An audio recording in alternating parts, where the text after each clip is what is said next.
Vamos iniciar aqui os estudos sobre mais uma parte da nossa disciplina. Vamos falar sobre a parte de comunicação entre processos. A nossa ênfase aqui é em sistemas multiprogramáveis, né? Ou seja, aqueles sistemas onde nós temos carregado na memória e em execução mais de um programa ao mesmo tempo, né? No caso, nós chamamos de processos, esses programas que estão carregados em memória e executando. Bom, com os sistemas multiprogramáveis, foi possível o quê? Então, foi possível a criação de aplicações concorrentes.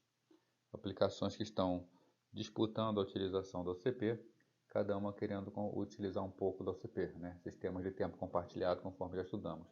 Ou até mesmo sistemas concorrentes em tempo real, efetivamente processamento paralelo. A gente vai ter essa possibilidade quando temos mais de uma UCP em utilização, ou até mesmo uma UCP com múltiplos núcleos. Por exemplo, um computador que tem apenas uma UCP, mas é um quad-core. Tem 4 núcleos esse sistema. Então, como a UCP tem 4 núcleos, é possível que tenhamos ao mesmo tempo até 4 processos executando. Bom, então a forma de concorrência nós já vimos, e nós chegamos a uma situação na qual agora é possível que os processos troquem informações entre si, né? Aliás, é até mais do que possível, é até comum que esses processos compartilhem os recursos do sistema ou troquem informações, né? Esse compartilhamento de informações, esse compartilhamento de recursos tem que ser feito com bastante cuidado, né? Porque podem existir situações indesejáveis que podem comprometer o funcionamento do sistema. Uma dessas situações é conhecida como deadlock, que nós vamos estudar mais à frente, mais para o final da nossa disciplina, mais especificamente mais para o final desse capítulo. Mas será que é tão comum mesmo dois processos trocarem informações, né, atualmente? É bastante comum. Se a gente pensar num mecanismo bastante simples que a gente utiliza de cópia num sistema operacional, seja o Windows ou Linux, que é o Ctrl+C para copiar e o Ctrl+V para copiar, o Ctrl+V para colar isso que foi copiado anteriormente, dentro de um próprio processo a gente pode fazer isso, né? Então a gente pode, por exemplo, no editor de texto, selecionar um parágrafo, fazer um Ctrl+C, vai num outro ponto do editor de texto, então Ctrl+V. Nesse caso é uma cópia dentro do próprio processo, né? Não existe efetivamente uma comunicação entre processos.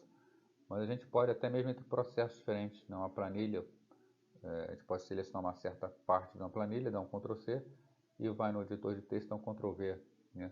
Ou então até mesmo editor de textos simples, como bloco de notas, a gente pode dar um Ctrl+C nele e dar um Ctrl+V em qualquer outra aplicação desse texto que estava no bloco de notas.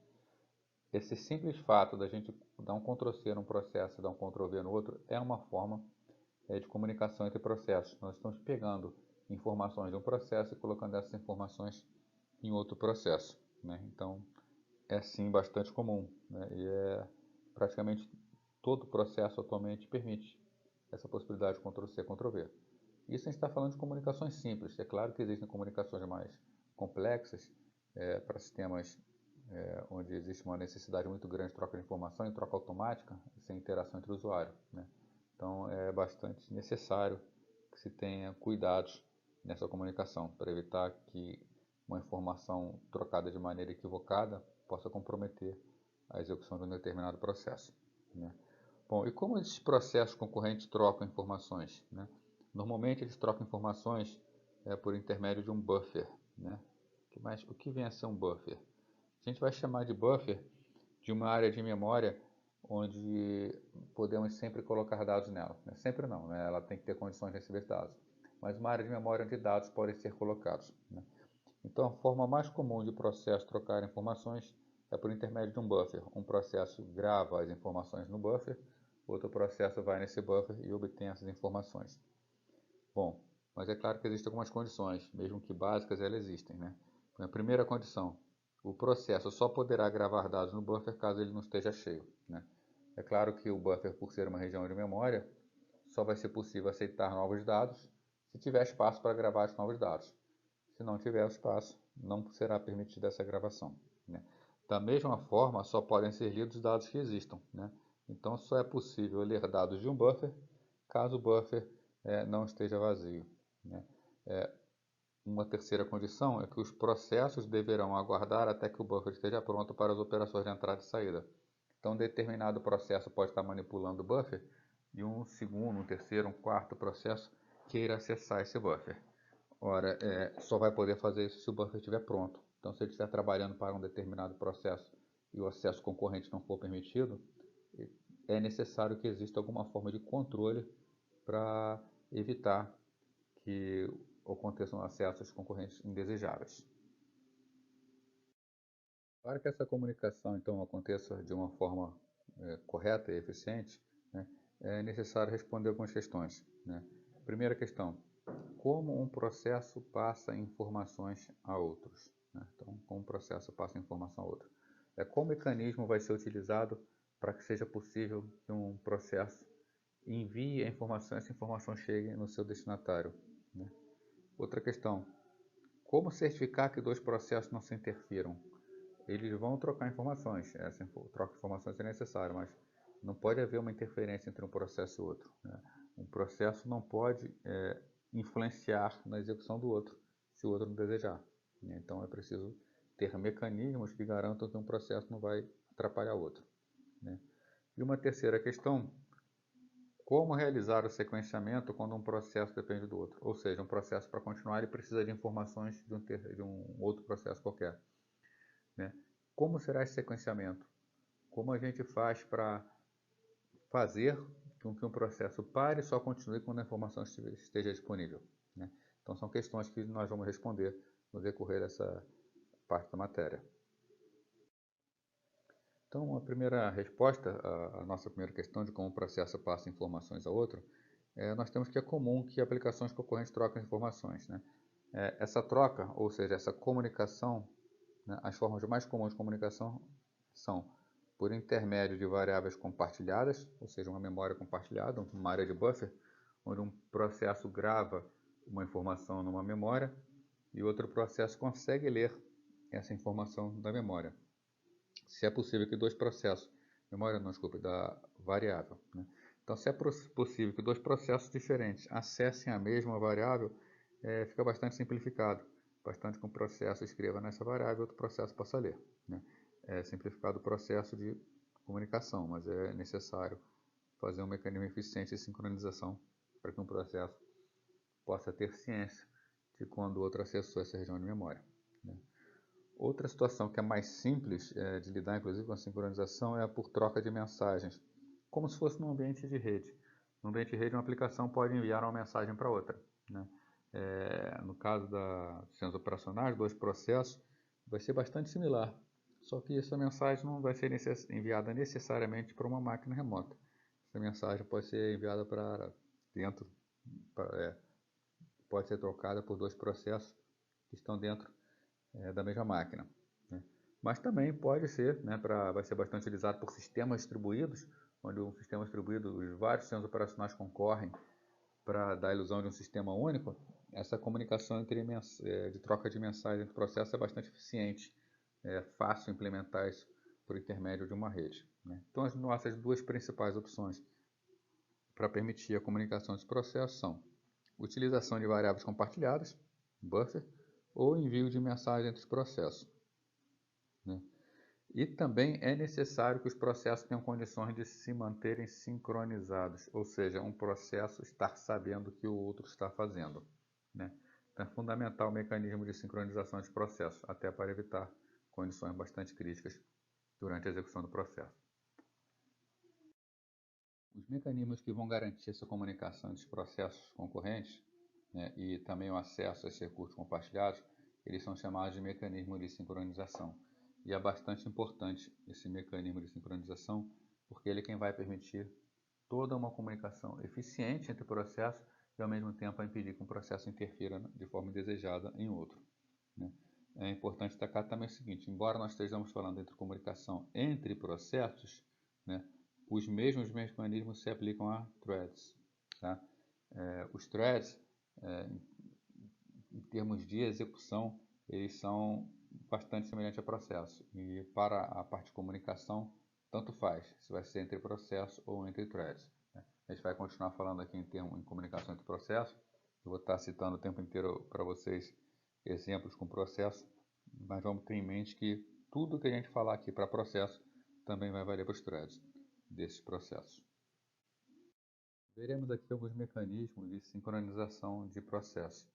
São mecanismos importantes para evitar, conforme já falei para vocês, problemas que podem ocorrer, né? Mas que a gente possa entender melhor a necessidade desse mecanismo. Vamos ver aqui um exemplo de um problema que pode ocorrer quando existe comunicação entre processos.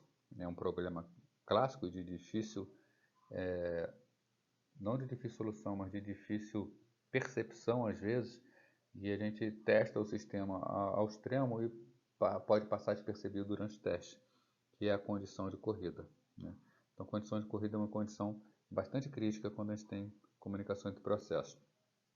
Então, vamos lá. Então, quando os processos estão trabalhando em conjunto, né, por vezes, utilizando a memória comum, cada processo pode ler e escrever dessa memória comum, né? Às vezes, até operações que são realizadas por um mesmo processo em threads diferentes, podem ter acesso a variáveis compartilhadas e é necessário tomar bastante cuidado com acesso a variável compartilhada, né? Vamos ver um exemplo aqui de um trecho, um programa bastante simples, em que a gente, olhando para esse programa, para esse trechinho, não vê nenhum tipo de erro no programa. E vamos ver à frente como esse trecho de programa pode gerar problemas, né? Então, vamos ver aqui um exemplo, um programa que atualiza o saldo de um cliente, né, após o lançamento de um débito ou de um crédito. Então, é feito um depósito, a conta do cliente vai ter que receber como crédito esse depósito. Ou se o cliente faz, por exemplo, um saque, é necessário fazer um débito na conta do cliente para se efetivar esse saque. Então, o trecho do programa que a gente está propondo esse programa aqui, né? Primeiro, read, arquivo, registro.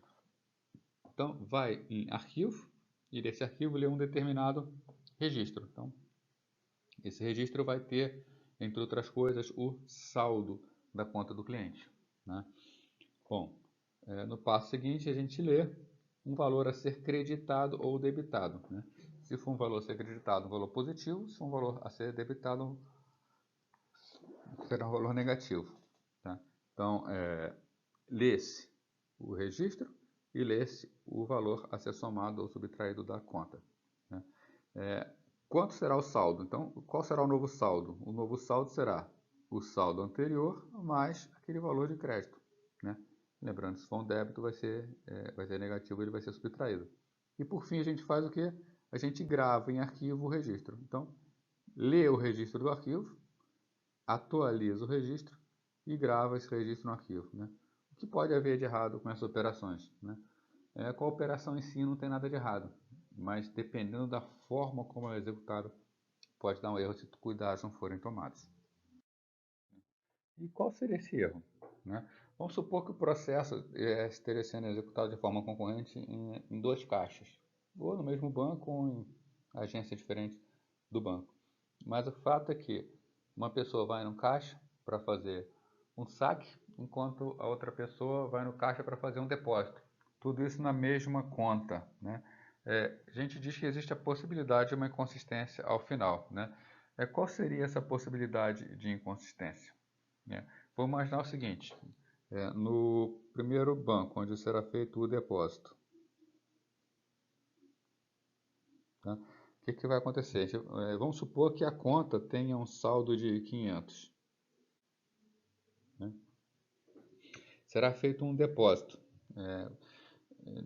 nesse caixa, um depósito de, vamos supor, 100. Tá? Bom, qual é o primeiro passo do programa? O programa, a primeira coisa que ele faz, ele vai ler o registro. Então, ele lê registro. Qual valor vai estar em registro? O valor que vai estar em registro é 500, né?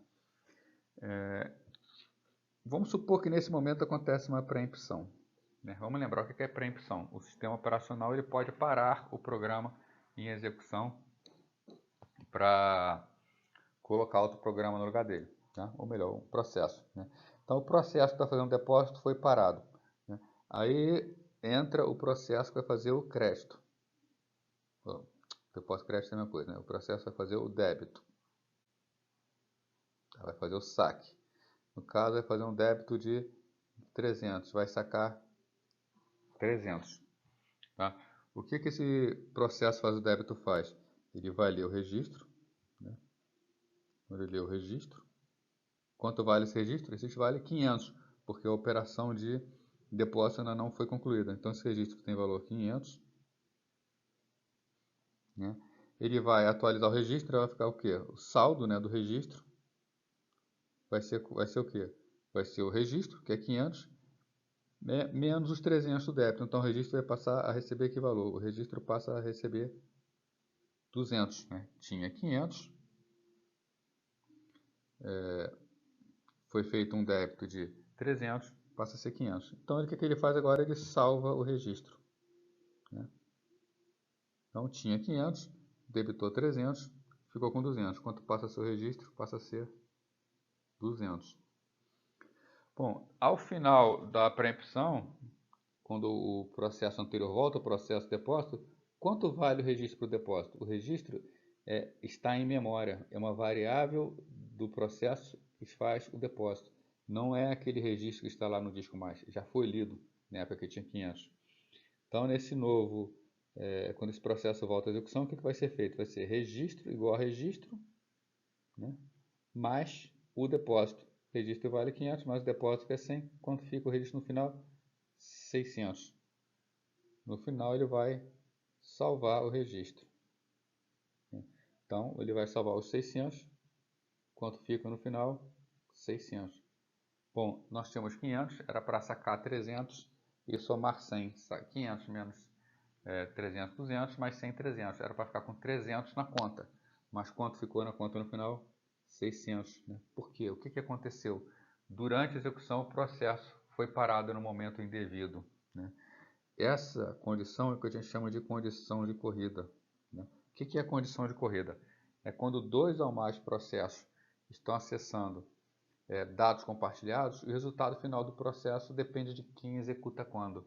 Ora, o final de um processo em cima dos dados, eles não podem depender de quando acontece a execução e de que momento acontece uma preempção. O resultado final do processamento tem que depender única e exclusivamente dos dados. Os dados têm que ser processados e processados corretamente. Né? Então a condição de corrida é altamente indesejável e muito difícil de ser detetada. A gente pode desenvolver esse nosso sistema, testar o sistema ao extremo, e o sistema funcionar durante meses, às vezes durante anos, sem dar um problema, e de repente uma preempção que acontece num lugar inesperado pode provocar um erro desse tipo. Né? Então é uma situação bastante difícil de ser prevista, e quando houver inconsistência nos dados, vai precisar procurar descobrir onde foi essa inconsistência, e vai ser muito difícil se descobrir. Então a preocupação que o programador tem que ter lá na fase de desenvolvimento do seu sistema, do seu projeto de sistema, e fazer o quê? Evitar a possibilidade de condição de corrida. Né? A gente deve evitar essa condição. E é o que nós vamos estudar aqui. Formas de se evitar a condição de corrida. Então já conhecemos o principal problema que queremos evitar, né? E que é o problema da condição de corrida. Né? E como é que nós evitamos a condição de corrida? A forma mais simples é impedir que dois processos acessem o mesmo recurso no mesmo instante. Qual era o recurso do nosso problema anterior? O recurso é aquela variável registro, que ela é lida de um arquivo do disco. Dois processos não podem estar manipulando o registro ao mesmo tempo. Se um processo está manipulando esse registro, outro processo tem que ser impedido de acessar essa região até que o primeiro processo termine. Né? Então, a forma mais simples a gente chama de exclusão mútua. Exclusão mútua é quando a gente está impedindo que dois ou mais processos acessem o mesmo recurso ao mesmo tempo. Né? Ou seja, um processo já está usando o recurso, ele exclui a possibilidade de um segundo processo utilizar esse recurso. Né?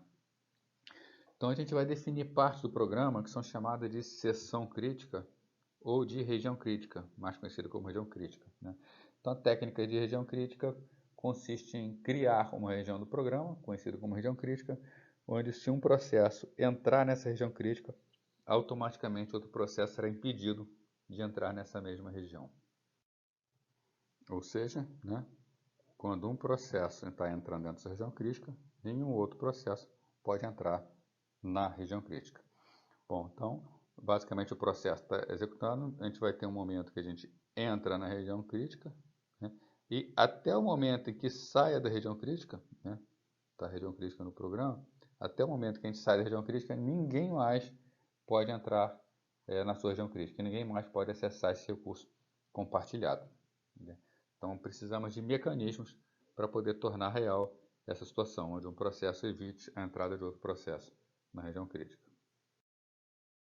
A gente pode imaginar que basta evitar que o processo seja interrompido quando ele está na região crítica, né? Mas na verdade a gente precisa de 4 condições para uma boa solução, né? A primeira, e mais óbvia delas, que é a ideia de região crítica, é não pode haver mais de um processo simultaneamente dentro de suas regiões críticas. Isso aí basicamente está dizendo o seguinte: se houver um processo dentro de sua região crítica, nenhum outro processo pode entrar na região crítica, né? Então, é o que a gente vinha comentando.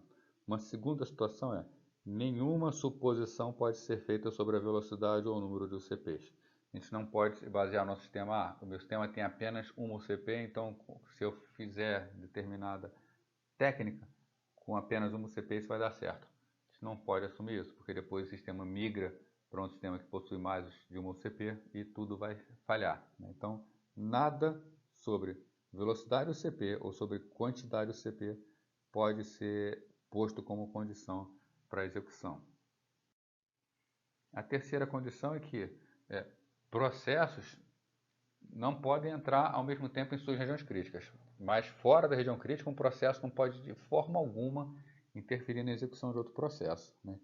Então, nenhum processo que execute fora de sua região crítica pode bloquear outro processo, né? O bloqueio é somente quando ele entra na região crítica. Ele está fora da região crítica, não pode de forma alguma bloquear outro processo que não esteja na região crítica, né? E a quarta necessidade, né, para uma boa solução é: nenhum processo deve ter que esperar eternamente para entrar em sua região crítica, né? Isso também é óbvio. Nenhum processo ele vai ficar a vida inteira esperando. Tem que ser garantido que um determinado processo, quando precisar entrar na região crítica, ele pode até não entrar naquele momento, porque pode ter um outro processo lá dentro. Mas o sistema ele tem que ser desenvolvido de forma que exista uma garantia de que em algum momento esse processo vai ter acesso à sua região crítica. É o que a gente chama de starvation, né? O starvation precisa ser evitado. Um processo não pode sofrer de starvation. A gente tem outra situação na qual é necessária a sincronização entre processos concorrentes, né? Essa situação é quando um recurso compartilhado não se encontra pronto para ser utilizado. Às vezes nem tem um processo dentro da região crítica, mas esse recurso, por não estar pronto, ninguém vai poder entrar também, né? E um detalhe, né? Sempre que o processo deseja acessar o recurso, né, e ele não pode acessar esse recurso por qualquer razão, ele tem que ir para o estado bloqueado, né? Tem que ir para o estado bloqueado por quê? Porque se ele continuar pronto, ele vai ficar tentando entrar em execução. E ficar tentando entrar em execução, ele vai consumir tempo do CP. Se ele não tem condições de executar, seja porque o recurso não está pronto para uso, ou seja porque esse recurso está alocado a outro processo, esse processo deve ser bloqueado, né, uma vez que ele não tem a menor chance de continuar. E vai permanecer bloqueado até que o recurso esteja pronto para ele ser utilizado, né? Um exemplo clássico da sincronização condicional envolve a comunicação entre dois processos por intermédio de operações de gravação e leitura realizada em buffer, ou seja, operação de leitura e gravação realizada em uma área de memória compartilhada, né? Então, os processos envolvidos têm que estar sincronizados de forma que um processo não tente gravar dados em um buffer cheio, né? Ou seja, se o buffer está cheio, esse processo não pode ter como gravar dados. Por outro lado, se o buffer está vazio, o processo que faz a leitura não pode ler dados. Então é necessário haver um mínimo de sincronização para evitar que o processo tente estourar o buffer se já está cheio e ao mesmo tempo vá fazer a leitura de algo que não existe, né? Um modelo, uma situação conhecida como produtor-consumidor, onde um processo é o produtor e outro processo é o consumidor, né?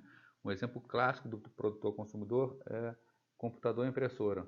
O computador está produzindo dados para ser consumidos, e a impressora está consumindo esses dados para fazer a impressão. O que acontece se o computador for extremamente rápido?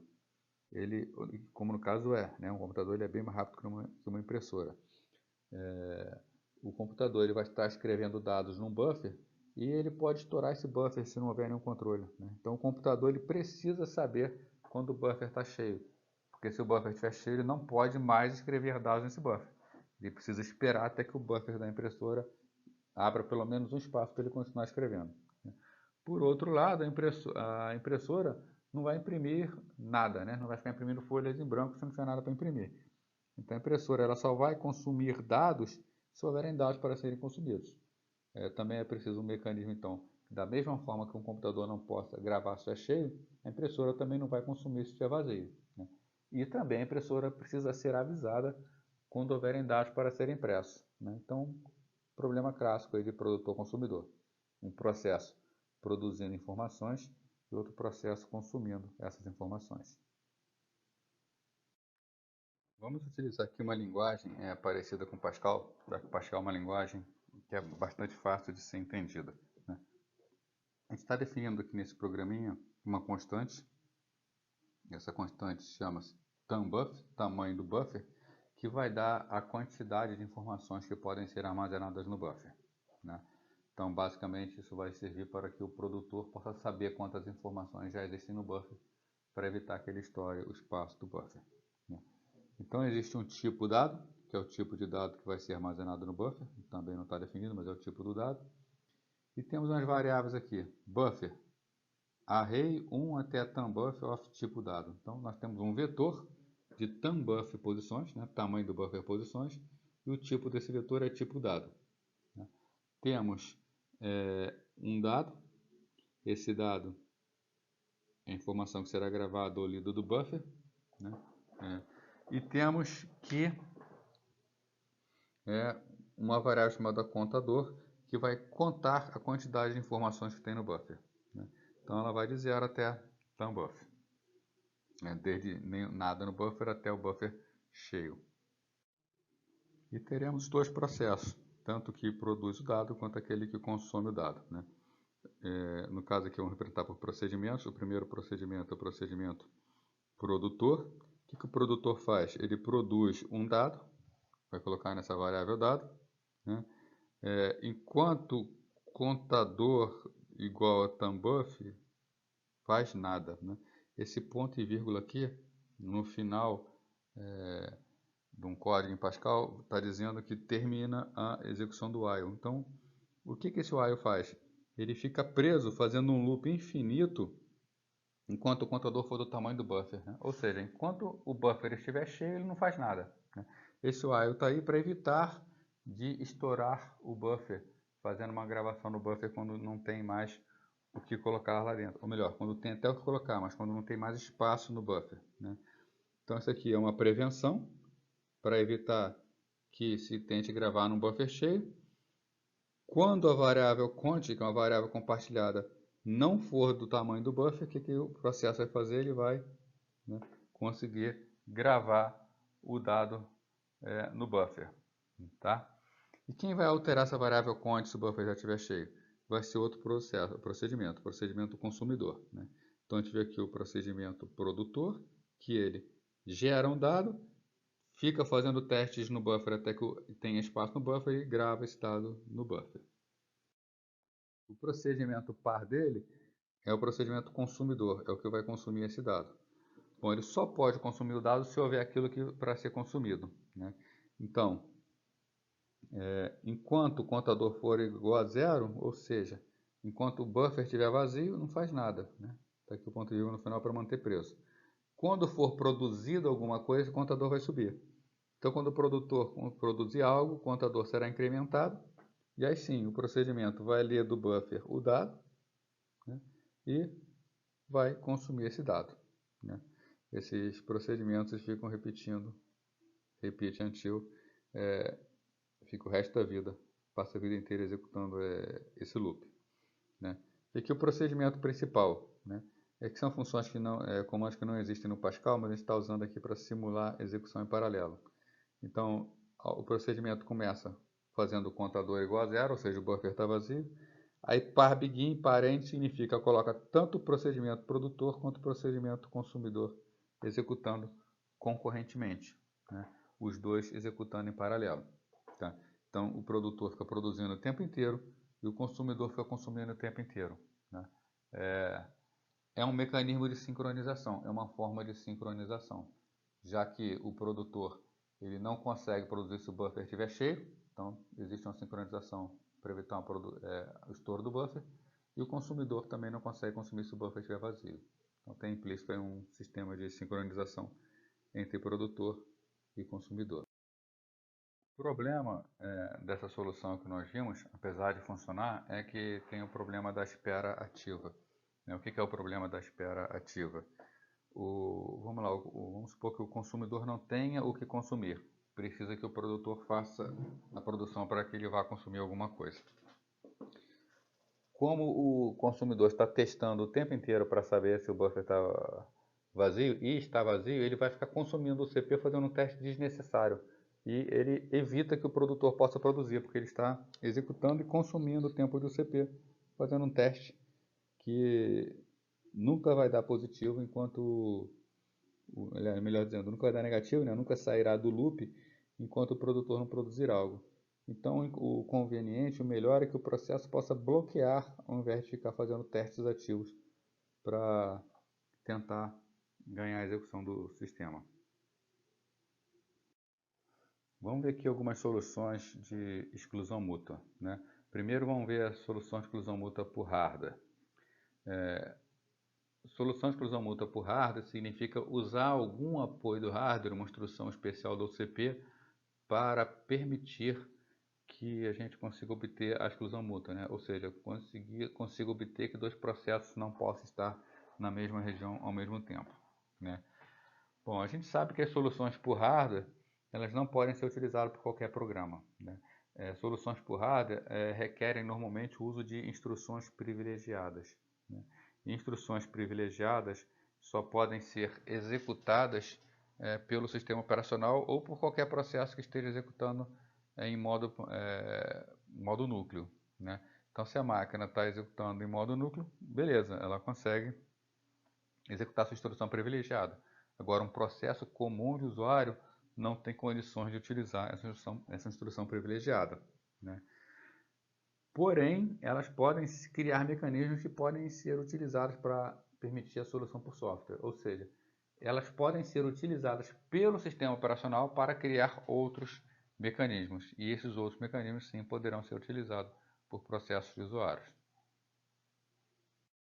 Uma forma de obter exclusão mútua por hardware é fazer a desabilitação de interrupções, né?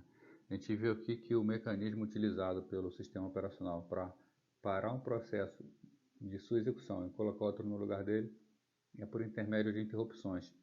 Isso significa que se de alguma forma a gente conseguir desabilitar as interrupções da OCP, não vai haver a preempção. Então o processo não vai ser parado no momento inadequado, né? Bom, então consiste em quê? Em permitir ao processo do usuário desabilitar a interrupção antes de entrar na região crítica.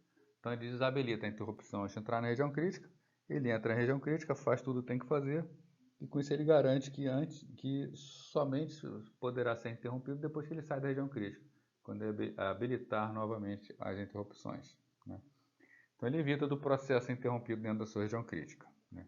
E obviamente o processo não pode esquecer de habilitar novamente quando sai da região crítica, senão o sistema operacional vai perder completamente o controle da execução desse processo, jamais vai conseguir tirar esse processo. Bom, então a gente já viu o primeiro problema, né? Permitir que um processo possa habilitar interrupções é a mesma coisa que dar carta branca para um processo executar indefinidamente, porque o sistema operacional vai dar ao processo a possibilidade de evitar dele separado. Se o programador fizer isso, nunca mais esse processo sai de execução, não vai dar a vez para outro, não vai liberar o CP, né? Bom, não é bom que os processos dos usuários possam desabilitar a OCP, né? Por essa razão, uma das razões é essa que eu acabei de falar para vocês, evitar que execute indefinidamente, né? Outro problema é que sistema com mais de uma OCP, né, só terá uma delas desativada. O processo ele só vai conseguir desativar a interrupção daquela OCP na qual ele está executando. A gente viu lá atrás que as condições para uma boa solução é não fazer nenhuma estimativa sobre a quantidade de UCPs. Bom, essa é uma solução que funciona bem para uma UCP, mas não vai funcionar se tiver mais de uma UCP, porque cada processo pode estar numa UCP diferente, concorrendo pela utilização da área compartilhada, que pode levar à condição de corrida, né? Então, obviamente, se um processo vai desabilitar as interrupções, ele vai desabilitar a interrupção somente daquela UCP na qual ele está executando, né? É um mecanismo que é útil, mas útil apenas quando utilizado pelo kernel e quando se sabe o que se quer fazer, né? E tendo ciência que só está desabilitando uma UCP, que as outras podem continuar concorrendo. Uma solução de uma instrução conhecida como instrução TSL, Test and Set Lock. O grande segredo dessa instrução é que ela é uma instrução atômica, né? O que é uma instrução atômica? A instrução atômica é que ela é executada num único passo, então não tem como ter uma preempção dentro dela. Se ela inicia a execução, ela é garantido que ela vai terminar sem nenhuma preempção, né? Então o sistema vai garantir isso. E a função TSL, né, Test and Set Lock, ela funciona da seguinte maneira. Quando ela é executada, x e y são variáveis booleanas, então vou ter valor verdadeiro ou falso, né? Então, quando ela é executada, o que acontece? O valor de y é copiado para x, então a gente tem x igual a y, né? E no passo seguinte tem y igual a true, a verdadeiro. Tá? Lembrando que isso aqui vai ser executado de forma atômica, é garantido que as duas instruções são executadas de uma vez, que não vai haver preempção durante a execução dessa instrução. Tá? Como que a gente consegue fazer o uso disso aí? Então, vamos ver um exemplo a seguir. Vamos então analisar esse programa aqui. Bom, então um programa para testar a função TSL, que a gente está chamando aqui de test and set, né? Existe uma variável booleana chamada bloqueio. Essa variável booleana diz se tem ou não bloqueio em região crítica para um processo poder entrar nela.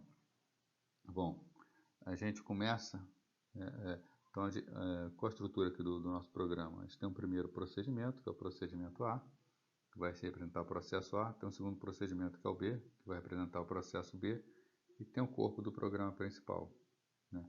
O programa principal, então, ele é posto em execução e o que é feito? Primeiro, é executado bloqueio igual a false.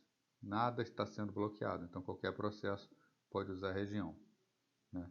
E depois vem para begin e é colocado em execução paralelamente processo A e processo B, né, que são as instruções que nós temos. Então, bloqueio igual a false e o processo A e o processo B são colocados em execução paralelamente. Então, esses dois procedimentos vão executar indefinidamente em paralelo, né?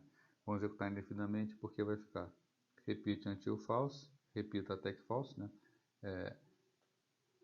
Nunca vai sair desse loop. Da mesma forma, o processo B também tem um repeat until false. Então, são dois loops infinitos, onde tem o processo A e o processo B disputando para ver quem vai entrar na região crítica. E vamos lembrar aqui como é que funciona a função test and set. A função test and set, para o nosso exemplo aqui, vou marcar aqui, né, para esse nosso exemplo aqui. Quando ela for executada, o que vai acontecer? Quando fizer o teste, vai jogar o valor de bloqueio em pod A, né, e vai fazer com que o bloqueio receba o valor verdadeiro, né? Então, o objetivo da função test and set é bloquear a região para que o outro possa entrar ou não. Bom, então, vou apagar aqui. Então, o processo A. O que ele vai fazer? Ele, além de tudo, tem uma variável chamada pod A. Essa variável pod A, ela serve para dizer se o processo A pode ou não entrar na região crítica. Quando é que ele vai poder entrar na região crítica? Quando seu valor for verdadeiro, né? O processo A tem que, enquanto A do, né? Enquanto pod A for verdadeiro, faça. Então, pod A é colocado como verdadeiro. Então, esse loop aqui, a princípio, fica um loop infinito. Quando é que vai sair desse loop infinito? Quando pod A virar falso, né? Quando é que pod A vira falso? A instrução test de set pega o valor de bloqueio e coloca em pod A. Então, vou imaginar que foi a primeira vez que isso aconteceu, tá? bloqueio, a gente já viu no nosso programa principal, ela tem o valor falso de início, então nosso programa começa pode A igual a true, então enquanto pode A faça. O que ele vai fazer? Pode A recebe o valor de bloqueio. O que pode A vai receber? Como bloqueio é falso, a nossa variável pode A recebe que valor? Falso. E o bloqueio recebe que valor? Verdadeiro. Né? Como pode A é falso, vai ser esse while e o processo A vai ficar dentro de quê? Dentro da região crítica de A. Tá? Então, processo A fica dentro da região crítica de A. Bom, o processo A está executando dentro da região crítica. O que vai acontecer com o processo B? O processo B também vai querer entrar na região crítica. Então, pode B recebe valor true. Então, enquanto pode B, o que vai acontecer? É executada a instrução test and set pode B bloqueio. Né? Qual é o valor de bloqueio? Bloqueio na execução do processo A recebeu o valor verdadeiro. Então, bloqueio é verdadeiro. Então, bloqueio copia o valor verdadeiro para pode B fica como verdadeiro, bloqueio fica como verdadeiro. E o processo vai ficar preso nesse while aqui, testando indefinidamente e nunca consegue ir adiante. Porque como pode B bloqueio, com bloqueio, desculpe, é verdadeiro, vai copiando seu valor verdadeiro para pode B e vai ficando preso. Até que, né, o processo A saia da sua região crítica. Quando ele sai da região crítica, ele sai da execução, né, e o que ele faz? Ele executa a instrução bloqueio igual a falso. Né? Não precisa mais bloquear, uma vez que o processo A já saiu de sua região crítica. Quando o processo A faz bloqueio igual a falso, o que vai implicar? Aquele teste que está sendo feito lá do outro lado pelo processo B, bloqueio no instante que o processo A coloca como falso, bloqueio passa a ter o valor falso. Na próxima vez que a gente executar teste de set, o que o processo vai fazer? Vai copiar o valor falso para pode B, então pode B passa a ter o valor falso, e automaticamente o bloqueio passa a ter valor verdadeiro novamente, bloqueando o acesso de outro à região crítica. Como pode B é falso, vai sair do while. O que vai acontecer com o processo B? Ele vai entrar em sua região crítica. Né? Então, através dessa variável bloqueio, né, essa variável controla quem pode e quem não pode entrar na região crítica. Né? Um processo só vai conseguir entrar na região crítica se o bloqueio estava falso, ele faz um teste entre set sobre essa variável bloqueio, consegue bloquear o acesso de outros à região crítica e com isso ele consegue entrar sem problemas. Né? É uma forma de execução na qual a gente garante que só vai ter um processo dentro da região crítica. Novamente, o problema aqui é o problema da espera ativa. Né? Então, problema conhecido como espera ativa. Na espera ativa significa o quê? Nesse momento em que o processo B está dentro da região crítica, o que o processo A está fazendo o tempo inteiro? O processo A, para entrar na região crítica, ele está fazendo... Vou mudar aqui a cor.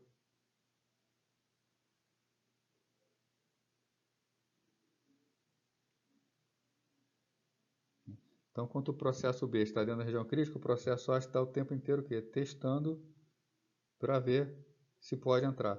Ele não vai conseguir entrar enquanto o processo B não liberar o bloqueio. Então, nós teremos o processo B executando a região crítica, o processo A fazendo uma série de testes, concorrendo pela utilização do OCP junto com o processo B, né, dificultando a execução de processo B, porque está disputando o OCP com ele, e com isso não consegue liberar logo o acesso. Né? É o problema da espera ativa. É quando o processo que não vai conseguir entrar na região crítica, ele fica insistindo em fazer testes, consumindo recursos do sistema, comprometendo todo o seu desempenho. Bom, então, foi o que a gente falou agora, né? A solução, apesar de funcionar, apresenta o problema de ser uma solução com espera ativa, ou também conhecido como espera ocupada, onde o processo que está executando está impedindo o outro de continuar, de poder entrar na região. Né? Então, como o processo não pode continuar a sua execução, ele continua consumindo tempo do CP desnecessariamente. Né? Ele está gastando recursos do sistema de forma desnecessária. Existem algumas soluções de software com espera ativa, mas que não vale a pena ser estudadas, né? Já que são soluções que têm o problema da espera ativa e causam baixo desempenho no sistema. Vamos partir para as soluções que funcionam com espera ativa, né? Uma das soluções mais utilizadas é a utilização de semáforos. Semáforos possuem uma grande gama de aplicações, mas é muito utilizado também, bastante eficiente para o controle de regiões críticas, né? Então, vamos ver aqui o que é um semáforo. Bom, o semáforo consiste em uma variável inteira que contam os sinais enviados a ela. Então, o semáforo nada mais é do que um contador, né? E a gente associa a essa variável, a esse contador, duas operações: a operação down e a operação up, né? Down, baixar, vai decrementar o valor da variável. E up, né, para cima, vai incrementar o valor dessa variável, o valor desse semáforo. Mas elas não apenas decrementam e incrementam, elas realizam algumas operações especiais dependendo do valor do contador. Bom, a operação down, ela então vai fazer o que? Ela vai decrementar o valor do semáforo, né? Então ela decrementa o valor do semáforo, se ele for maior do que zero, né? Então se o semáforo tiver valor 3, quando a gente faz down, passa para 2, faz down, passa para 1, né? E assim por diante. Se o valor do semáforo for 1 e for feito down no semáforo, o semáforo passa ao valor 0 e nada mais, ele só decrementa. Porém, se o valor do semáforo já for 0 e for feito down nesse semáforo, o que vai acontecer com o processo? O processo será bloqueado, né? Então, sempre que for feito down num semáforo, se o valor for 0, o processo é bloqueado. Já a operação up, ela incrementa o valor do semáforo, né? Então, se o valor for 1, passa para 2, se for 2, passa para 3 e assim por diante. Mas ela incrementa o quê? Caso não hajam processos que tenham sido bloqueados pela operação down.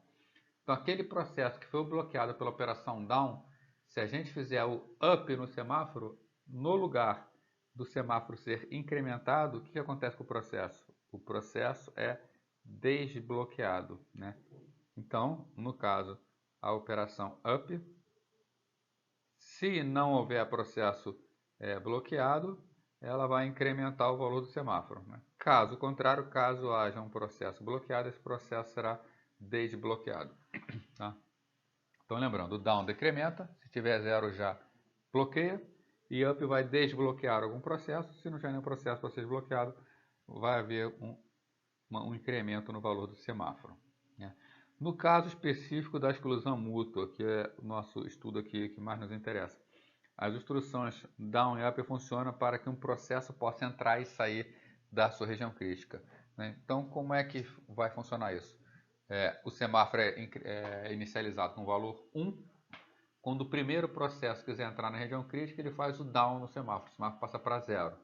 Se um segundo processo tentar entrar na região crítica, é feito down no semáforo que já vale 0, porque já tem alguém na região crítica, o processo será automaticamente bloqueado. Então, não será com espera ativa, já que o processo será bloqueado, né? E ao passo, quando o processo sai da região crítica, ele faz o up no semáforo. Ao sair da região crítica, se não tiver nenhum processo bloqueado esperando para entrar na região crítica, o que vai acontecer com o semáforo? Vai ser incrementado para que mais adiante alguém possa entrar. Já se tiver algum processo bloqueado, quando fizer up, esse processo que estava bloqueado porque tentou entrar será desbloqueado e aí sim ele consegue entrar na região crítica, né? Então o semáforo fica associado sempre a um recurso compartilhado, sempre a uma região crítica, né? E ele vai indicar quando esse recurso está sendo acessado por processo concorrente ou não, né? Sempre que o valor dele for 1, está livre para ser utilizado.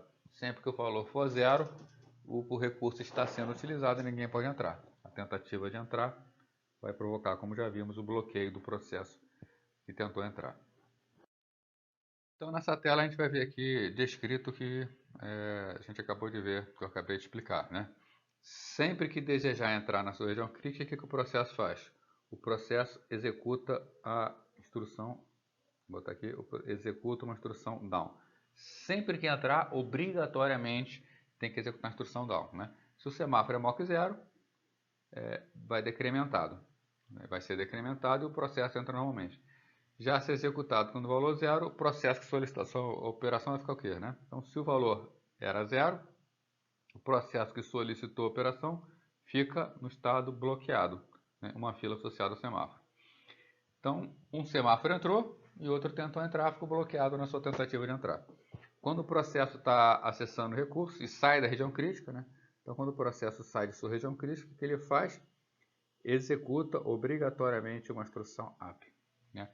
Então, se havia um processo aguardando para entrar, é desbloqueado automaticamente. Se não, o semáforo é incrementado, né? As operações up e down são realizadas pelo sistema operacional, né? Então, as operações up e down são realizadas pelo sistema operacional, que deve garantir que elas sejam executadas atomicamente. Então, o sistema operacional tem que garantir que quando for feito up, dentro da instrução não vai haver nenhuma preempção, né? Essa instrução up, essa instrução down, elas são atômicas. O semáforo é alterado instantaneamente, né?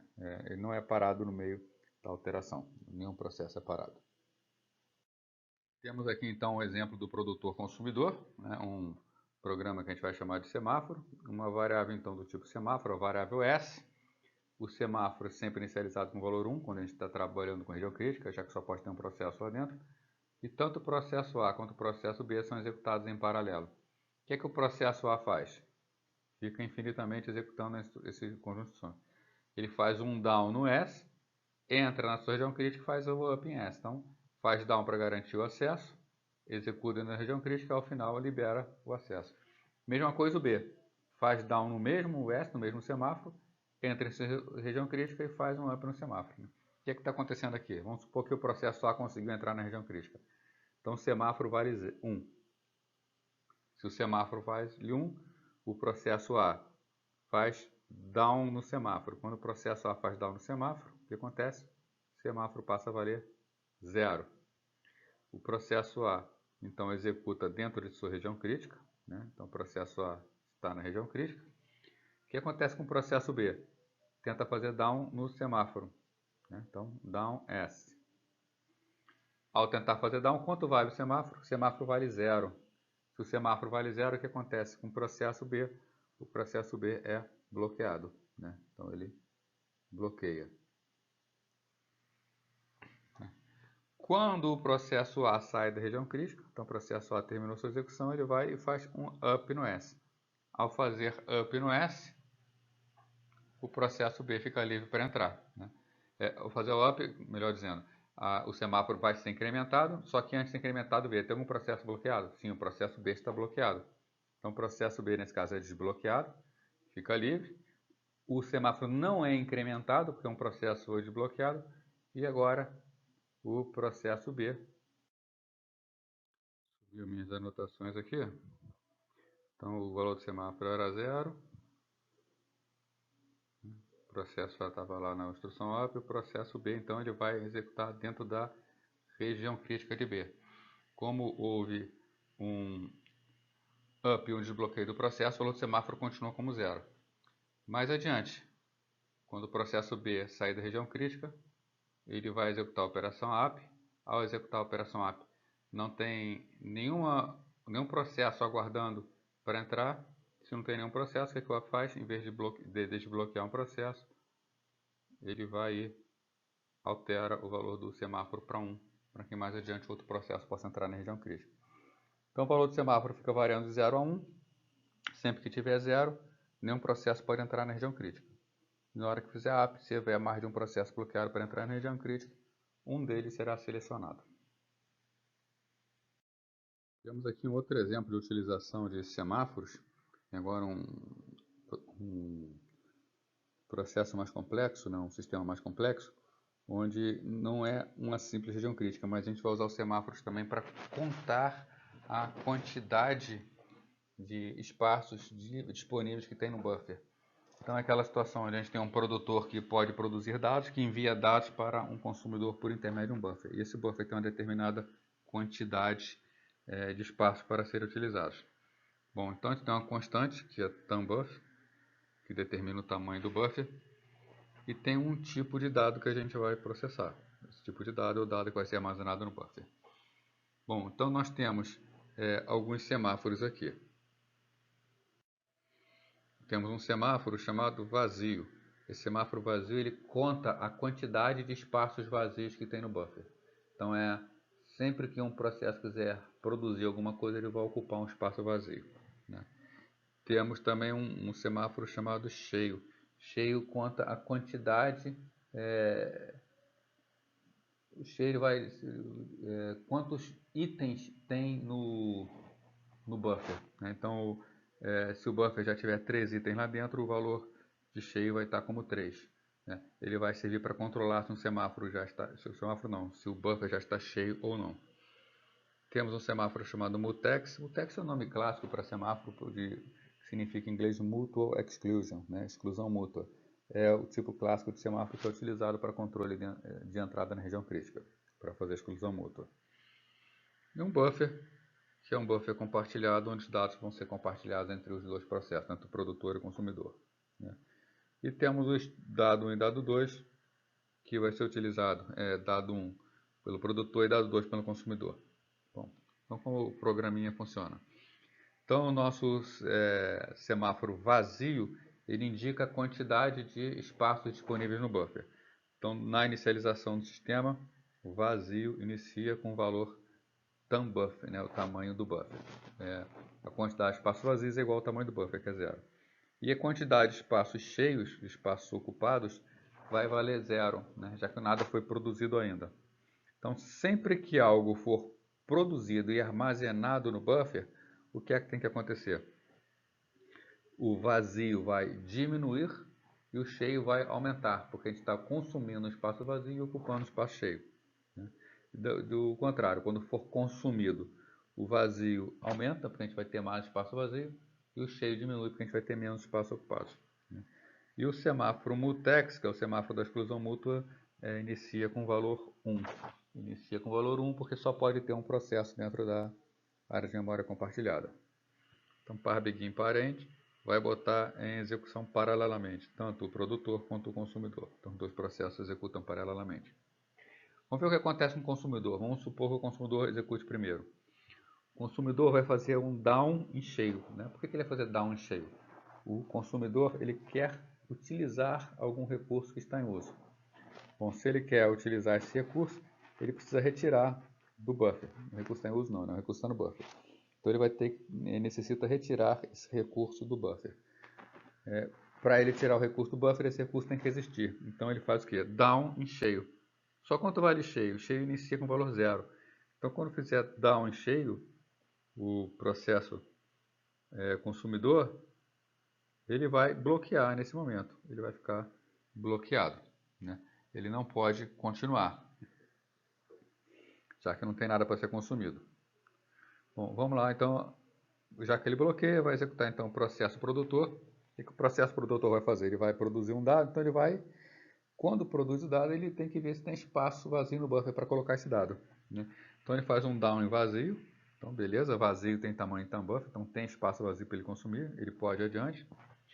Ele faz um down em mutex, para ele poder entrar na região crítica, né, garantir que só tem lá dentro. Uma vez que ele está dentro da região crítica, o que ele faz? Ele vai fazer algum processamento e vai gravar o dado no buffer, né?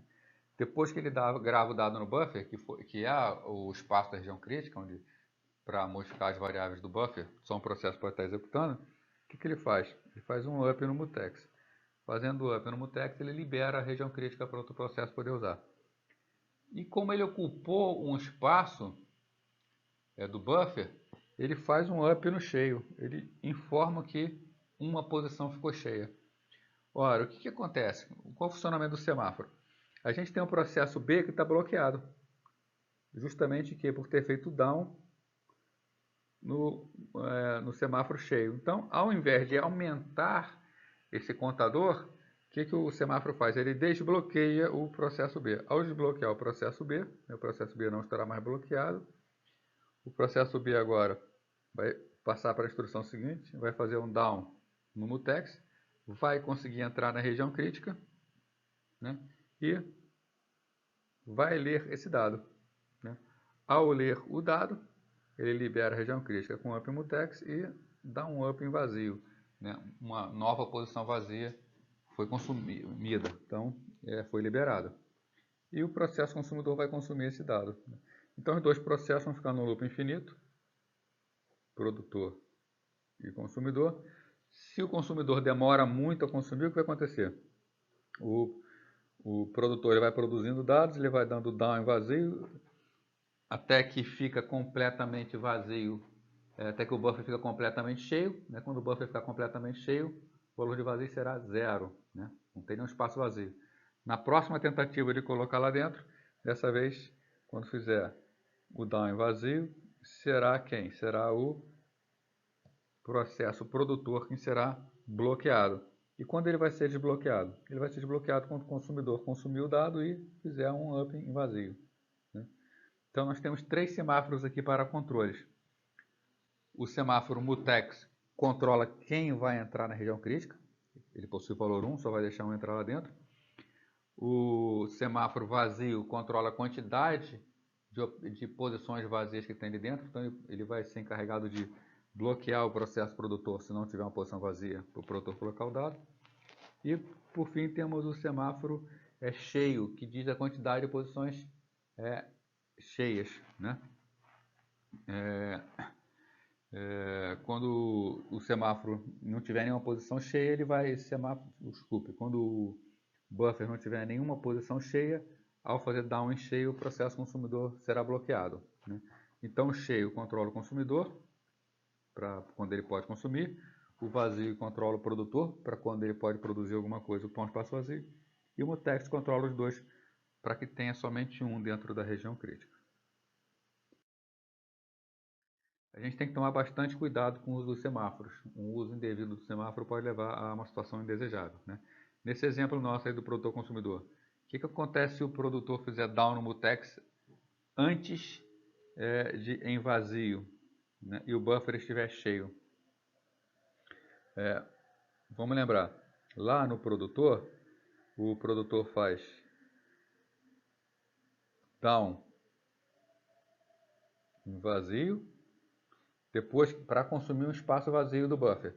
Depois que ele conseguiu consumir o espaço vazio do buffer, ele faz o down em mutex para entrar na região crítica, né? Isso é o que está lá. E se fosse o contrário, né? E se o produtor tivesse feito primeiro o down no mutex para entrar na região crítica e depois fizesse o down no vazio, faria diferença? Faria diferença ou não faria diferença para o sistema? Se a ordem é importante ou não. Vamos analisar aqui. Vamos supor que o buffer está cheio, ou seja, vazio é igual a zero, não tem nenhum espaço vazio. Aí o produtor faz down em mutex. Quando ele faz down em mutex, o que acontece? Ele consegue entrar na região crítica, ninguém mais, só ele. E ele, de repente, ele no passo seguinte faz o down em vazio, para ocupar um espaço vazio. Só que o valor de vazio é zero, né? O que acontece com esses processos? Quando faz down em vazio, o processo vai bloquear. Então o processo produtor vai bloquear dentro da região crítica. Se ele está bloqueado dentro da região crítica, ele nunca vai sair da região crítica, porque não vai voltar à execução, né? Qual seria a condição para ele desbloquear?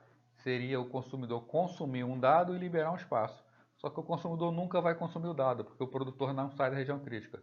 Então o consumidor não pode consumir porque não pode entrar na região crítica, já que tem alguém lá dentro. E o produtor também não consegue ir para frente porque ele está bloqueado esperando o consumidor consumir alguma coisa. Então a ordem de utilização dos semáforos é bastante importante, né? E mutex, que é o semáforo que controla a região crítica, ele tem que ser usado no momento exato antes de entrar na região crítica. Não pode ter outras condições após a entrada da região crítica. E é preciso tomar todo cuidado para que nunca seja possível que um processo dentro da região crítica possa bloquear. Se um processo puder bloquear dentro da região crítica, existe um risco muito grande para o sistema de haver um bloqueio permanente dos processos não poderem continuar. Semáforos são estruturas bastante eficientes e disponíveis no sistema operacional para ampla utilização. Então funcionam, tá? É bastante eficiente e dá uma liberdade, um grau de liberdade bastante grande ao programador na forma de utilizar, né? Agora, existem outras técnicas, tá? Essa é imperativa. Uma delas é a chamada técnica de monitores, né? o monitor tem uma vantagem sobre os semáforos, né? Qualquer engano na utilização do semáforo, se a gente utilizar de forma errada, né, a gente pode levar a problemas de sincronização. Tá? Então, pode levar a problemas de sincronização, né? Ou seja, pode bloquear o sistema como um todo, né? Que são imprevisíveis e às vezes difíceis de reproduzir, né? Já os monitores são mecanismos de alto nível, né? Ele tenta tornar mais fácil o desenvolvimento e a correção de programas concorrentes. São técnicas diferenciadas, né, de implementação, né, em que dá uma maior facilidade ao programador, né? O que é um monitor? Ele é uma coleção de variáveis e procedimentos, né, e estruturas de dados, né, que são agrupadas em um pacote. Então a gente cria um único pacote, que é o pacote de região crítica, né? Em um dado instante, é garantido que somente um processo pode estar ativo em um monitor. Então, a gente define um monitor e vários processos concorrem pela utilização do monitor. O próprio sistema cuida para que nenhum processo entre no monitor, se ele é definido como sendo um monitor, né? Então, o programador fica livre, ele apenas fala, ó, essa função aqui ela vai ser executada dentro de um monitor. Ele coloca aquelas funções que representam as regiões críticas dentro dos monitores e deixa para o próprio sistema fazer todo esse controle para ele, né? O programador não precisa se envolver, não fica sob a responsabilidade do programador tomar os cuidados para evitar a entrada na região crítica, né? E toda vez que algum processo então chama um procedimento no monitor, o monitor vai verificar se existe um outro processo executando lá dentro. Se tiver, o processo vai ficar bloqueando, aguardando a vez até que tenha permissão para executar, né? Então, recapitulando, é criado um espaço, dentro desse espaço são colocados procedimentos e aquilo que o procedimento necessita, como variáveis e estruturas, e o próprio sistema garante que somente um processo vai estar executando dentro do monitor. Então, aqui é a estrutura do monitor, a gente tem as variáveis globais do monitor, e nós temos aqui 4 procedimentos no monitor, e é garantido pelo sistema que sempre que esse procedimento, por exemplo, estiver sendo executado por um processo, nenhum outro procedimento, nem ele mesmo, pode ser chamado por algum outro processo, né? Então, quando tem um processo dentro desse procedimento, ninguém mais consegue usar o monitor. A partir do momento em que o processo saiu desse procedimento, não está mais utilizando, aí o monitor fica livre e qualquer outro processo pode fazer uso do monitor. Bom, as variáveis globais do monitor são vistas apenas por ele e por seus procedimentos, né? Então, são variáveis globais do monitor, não são variáveis globais do programa, né? O bloco de comandos do monitor é responsável por inicializar essas variáveis, tá? E é executado apenas uma vez, né? Quem cuida dos detalhes da exclusão mútua, né? Cabe ao compilador implementar as exclusões mútuas e entrar no monitor, né? Então fica livre do usuário, melhor dizendo, livre do programador. O programador fica livre dessas atribuições. Quem vai fazer esse tipo de controle vai ser o monitor, né? Um exemplo de monitor é a cláusula synchronized da linguagem Java, tá? É uma forma de se implementar monitores. Então a synchronized garante que somente um processo vai estar executando determinado método dentro da classe protegida por ele. O que faz o programador então? Então o programador vai transformar tudo aquilo que é região crítica em procedimentos do monitor e vai colocar todas as regiões críticas dentro desse monitor, né? Isso facilita bastante o desenvolvimento do programa concorrente, né? Para a implementação da sincronização condicional, a gente vai utilizar as chamadas variáveis de condição e as instruções wait e signal, né? Como eles são utilizados.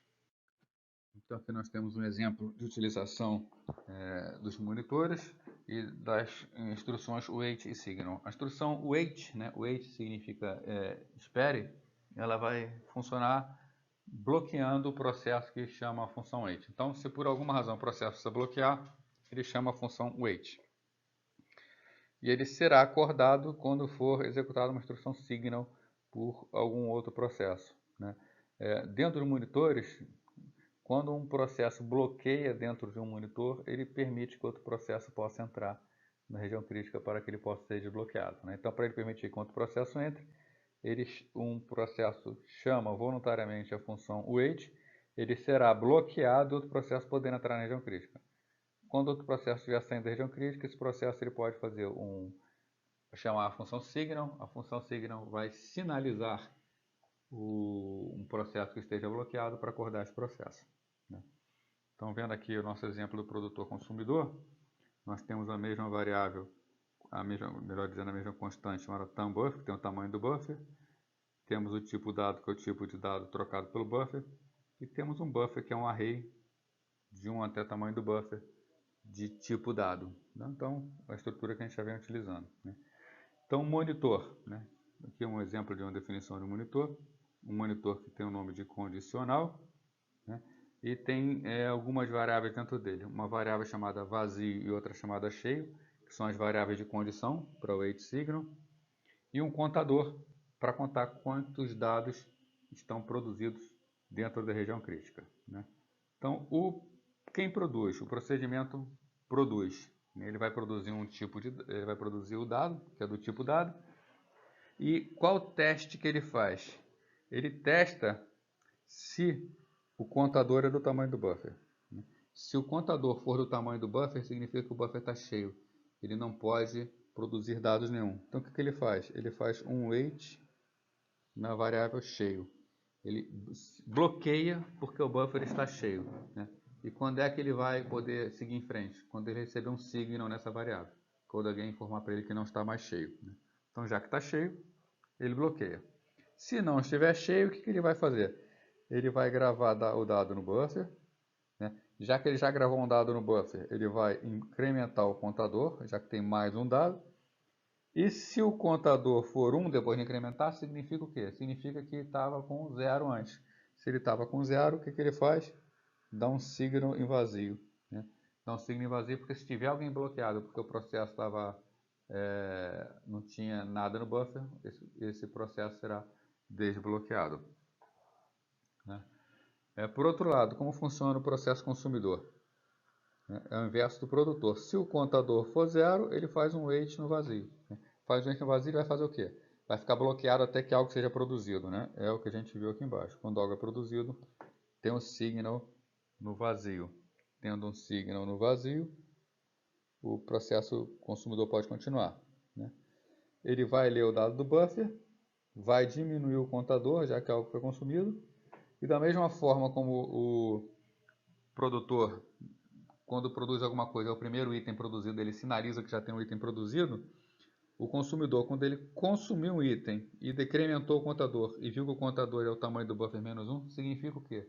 O buffer estava cheio, não está mais cheio porque algo foi consumido. Então, o que o processo faz? Ele faz um signal em cheio.